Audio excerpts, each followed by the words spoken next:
చాలా మంది డిసిప్లిన్ గా ఉండాలనుకుంటారు, కానీ చాలా తక్కువ మంది నేను చేయగలుగుతారు. Today's the day 71 of 365 hard. Let me show you how my day looks today. నా ఫస్ట్ అవుట్డోర్ వర్కౌట్ లో జాగింగ్ చేస్తున్నా. నో మ్యూజిక్, నేను నా మైండ్ అంతే. దాని తర్వాత ఇంటికి వచ్చి మీల్ ప్రిపేర్ చేసుకుంటున్నాను. ఎందుకంటే డిసిప్లిన్ అనేది జిమ్ లో కాదు, కిచెన్ లోనే స్టార్ట్ అవుతుంది. ఇది నా ఫస్ట్ మీల్.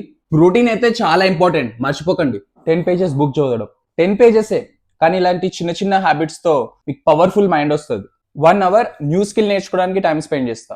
స్ట్రాంగ్ బాడీ చూడడానికి బాగుంటది, అదే స్ట్రాంగ్ మైండ్ వల్ల మీరు డేంజరస్ పర్సన్ అవుతారు. కన్సిస్టెన్సీ విన్ అవుతుందని ప్రూఫ్ చూపెట్టడానికి. నా సెకండ్ వర్కౌట్ కి నేను జిమ్కి వచ్చాను. ఇక్కడే చాలా మంది ఆపేస్తారు, కానీ నేను ఛాలెంజ్ ని కంటిన్యూ చేస్తున్నాను. 365 days సేమ్ రొటీన్. నన్ను ఫాలో చేసి చూడండి నెక్స్ట్ ఏమవుతుందో.